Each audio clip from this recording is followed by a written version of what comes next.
Apparently, also, they've had some misgivings with Rockstar Games for how they were portrayed in Red Dead Redemption. You know, if you don't want to be seen as the villains, maybe don't be the villains.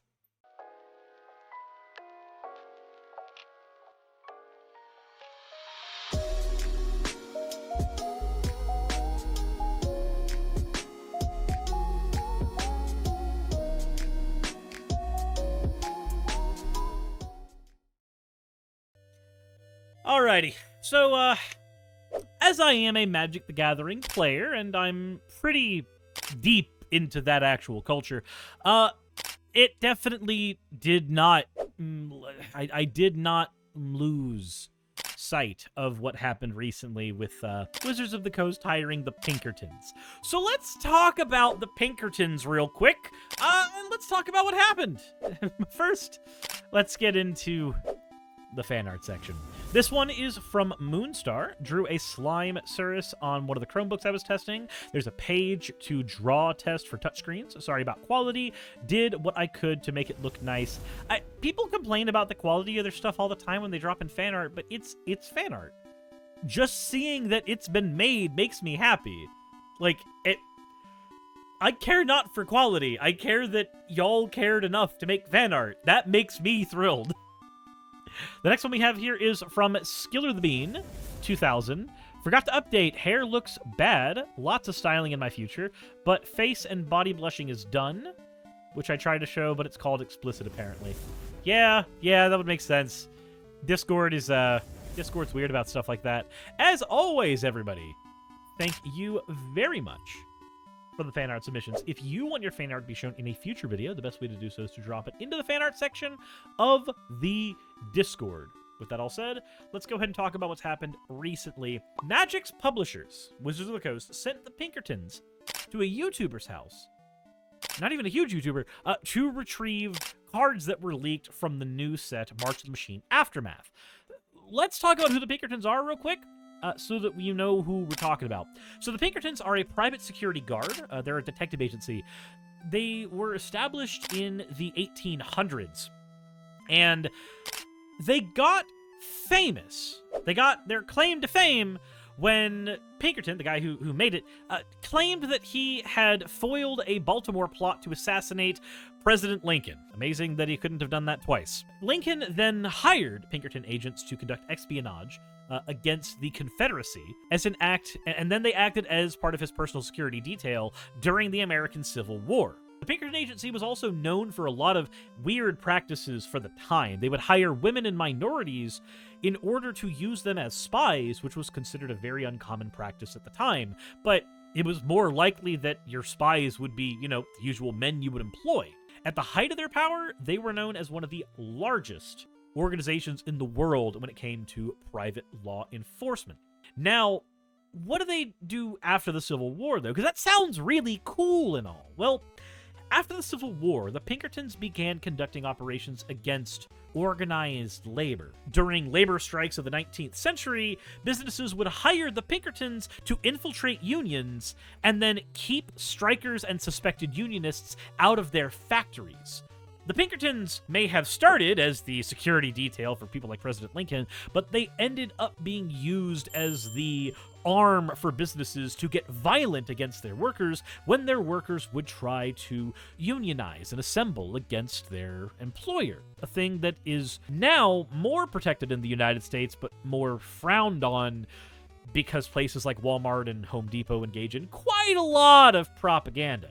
Pinkerton agents were called to reinforce all kinds of strike-breaking measures in the 1800s and early 1900s. If you want to know one of the main strikes they were involved in fucking up, the Great Railroad Strike of 1877 is something that the Pinkertons actually actively tried to fuck up during their time. Now, during the 20th century, they did rebrand themselves as personal security and risk management, as opposed to union busting for the long arm of the corpo. But it does not mean that they are not still, the bad guys in Red Dead Redemption 2. Apparently, also, they've had some misgivings with Rockstar Games for how they were portrayed in Red Dead Redemption. if you don't want to be seen as the villains, maybe don't be the villains. But that's just a little bit of information so people know who the Pinkertons are. Let's go ahead and get into the actual events that have happened so that we can get an idea of why we're talking about them in the first place, aside from the fact that this is a channel read by a socialist Kaggle VTuber and, union's good. Aside from all of that... So, when Magic the Gathering cards turned up last week, publisher Wizards of the Coast sent private investigators from Pinkerton to retrieve them. The resulting confrontation reportedly frightened one woman to tears and resulted in the confiscation of nearly 24 boxes of cards by private investigators. Earth Magic! Thank you for the Tier 1 subscription. Union's good, the Professor is based. Yep, I'm a fan of the Professor. I would love to sit down and do a game with the Professor. Like, I have a personal goal to end up on Shuffle Up and play at some point. I don't think it's ever going to happen, but, you know, it's a goal of mine. So, the presenter, the YouTuber in question here, said that nothing illegal occurred as to how he actually got the cards in question. So, at some point in April 20th, a YouTube channel called Old School MTG published a video showing the opening of a box of collector boosters from March of the Machine Aftermath, one of 22 boxes that were apparently purchased from an acquaintance. Little was revealed about the set at that time, which is not expected to arrive in stores until May 12th. As a result, the video was quickly downloaded and used as fuel for reaction videos all over the internet. Later in April 22nd, Old School MTG published another video explaining what had happened. Welcome back, Cardboard Warriors. How's everybody out there doing today? It's been a crazy month. It was a really crazy morning. I got up and was doing some videos, recording some videos, and I recorded a regular March of the Machine collector's box opening before the events unraveled of the morning, so that may be a little confusing what I'm saying in that video, so take that with a grain of salt. Earth Magic, thank you for the hydrate. Right after I got done with the video, dogs started barking because somebody's knocking at the door. I come out and my wife's answering the door, and it was the Pinkertons. If you're not familiar with the Pinkertons, check them out. Yeah, it's like kind of a big deal. They're the largest private security firm in like the world, I think. The big heavy hitter guys. Anyway, they come knocking on the door to recover the stolen product from Wizards of the Coast, which was the March of the Machine Aftermath stuff. It wasn't stolen product, just to clear the record. As far as I know, nothing was stolen. What I believe happened was the names are too similar. March of the Machine Aftermath. And somebody screwed up and sent out the wrong cases to the gentleman that I bought the boxes off of. Because when he sold me the stuff, he said he was selling me March of the Machine collector's boxes, not Aftermath. He's not a Magic guy. He's a more Pokemon Yu-Gi-Oh guy, I believe. He just does Magic because it's all, you know, all the card games. He just does them all. But he didn't even know what Aftermath really was, I don't think. So I don't think he stole anything. I think it was just he got the cases thinking they were March of the Machine, sold them to me thinking they were March of the Machine.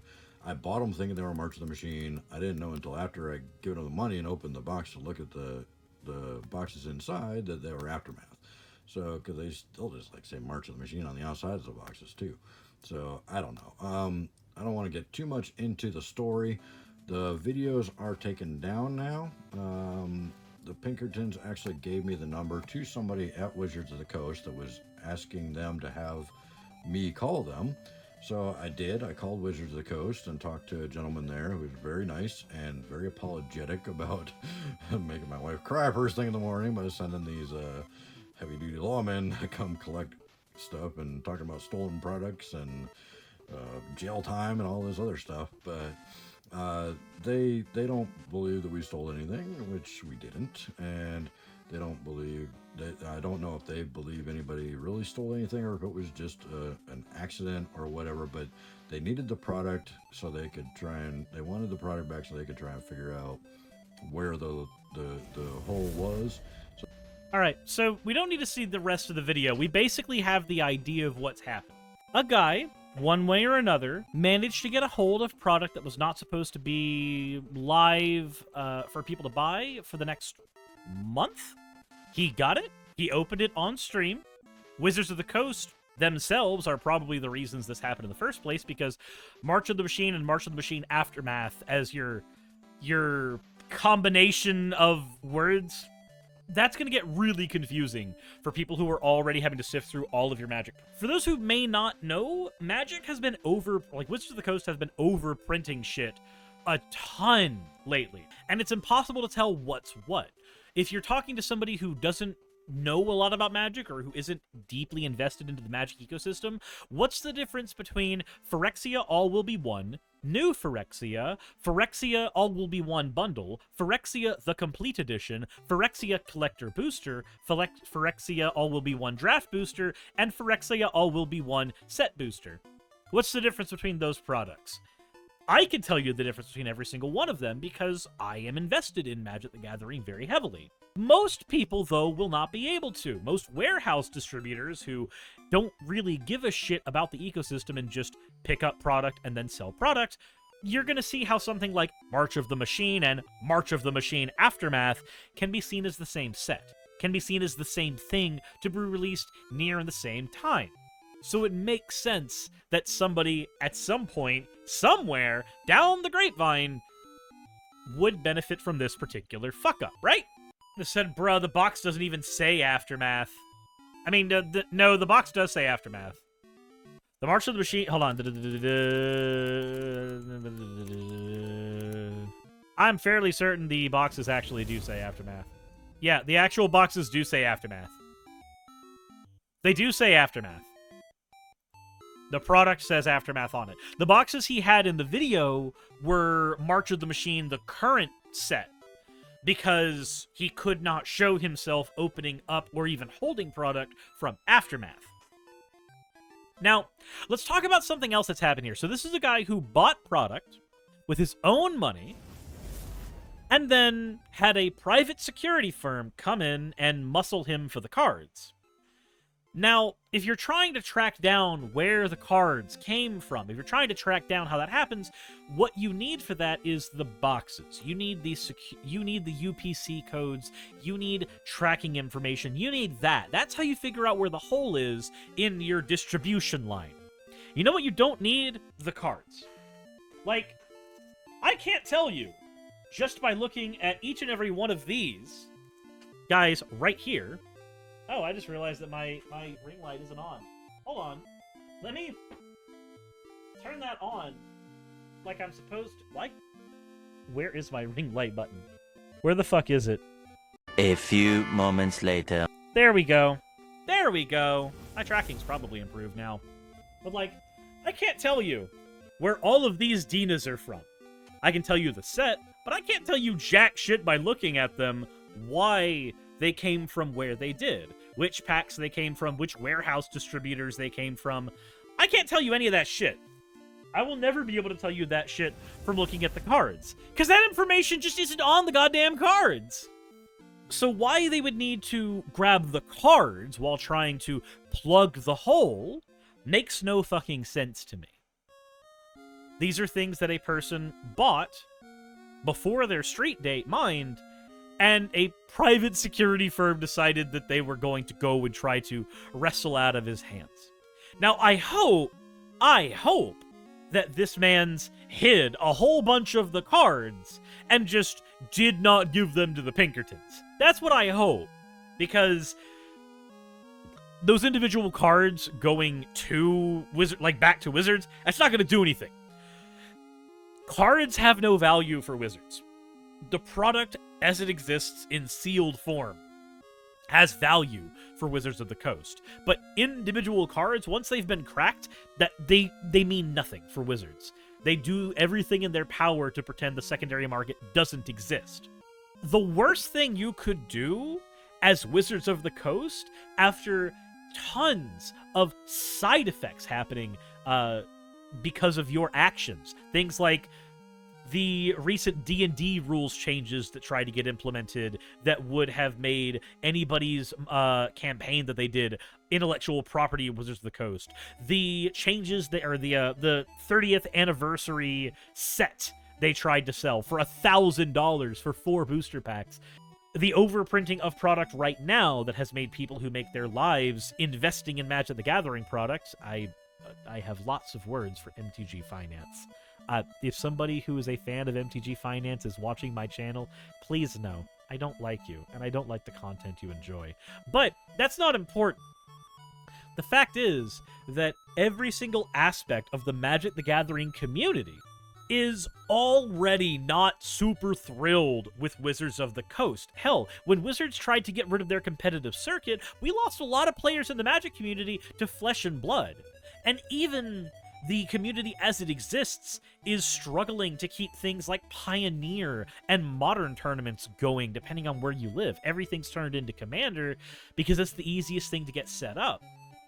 Even though Wizards of the Coast has said that the guy did not commit any crimes here, and they've promised him compensation for confiscating his Aftermath cards, which, the guy claims later in the video, it should go without saying, this is one of the worst things Wizards of the Coast could do. This is one of the worst things that they could do as a company. Aftermath cards being leaked, that should be the biggest thing that people are talking about right now, right?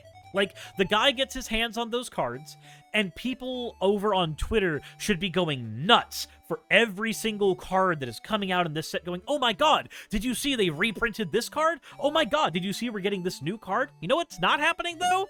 Nobody's talking about the individual cards. Nobody's talking about the cards. You know what they're all talking about now?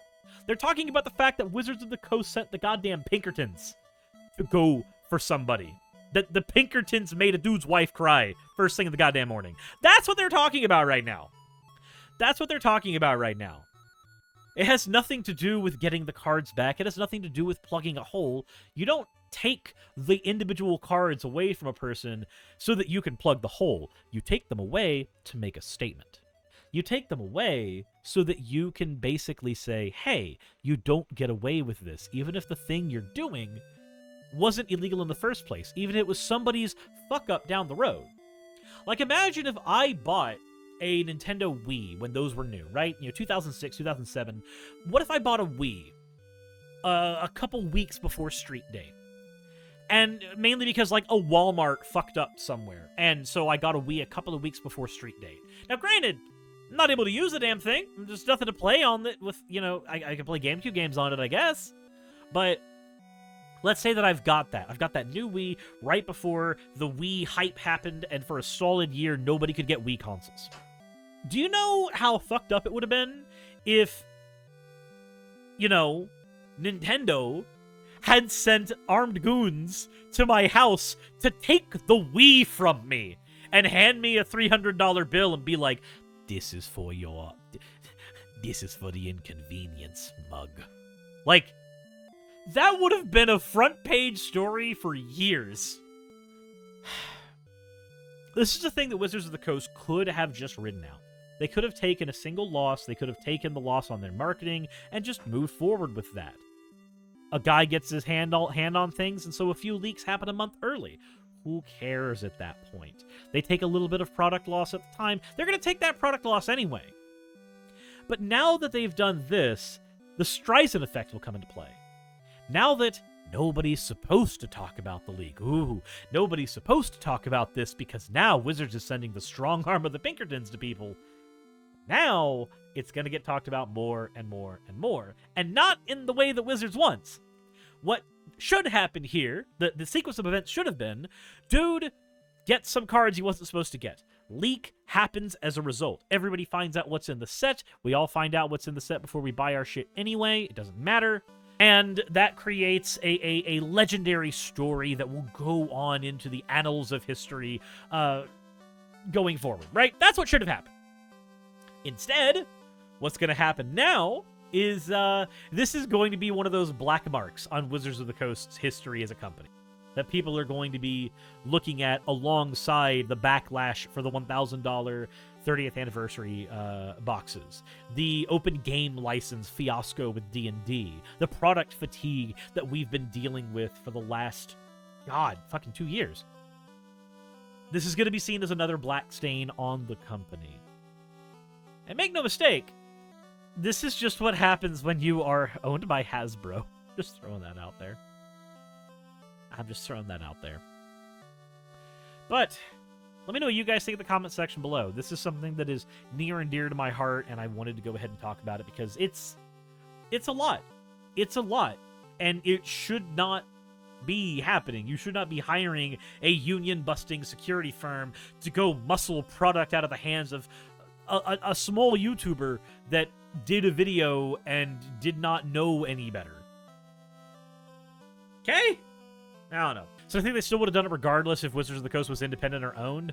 I don't know. Wizards of the Coast hasn't been an independent company for 20 years. They were bought by Hasbro a long time ago. I don't know if that Wizards of the Coast and this Wizards of the Coast would be the same thing. Is it just me, or is there a consistent marginally mishandling of this stuff lately? Yeah, it's almost like when you overprint and overship product constantly. Why is that hurting my ears? That was hurting my ears. But when you are constantly overprinting, overshipping, and overdoing your product, eventually things are going to slip through the cracks. And when you constantly screw up things with your distributors and with your player base, people are going to be covering your ass less and less. So, let me know in the comment section below what you think. Hit the like button if you haven't already, and as always, everybody, insert end of video tagline here.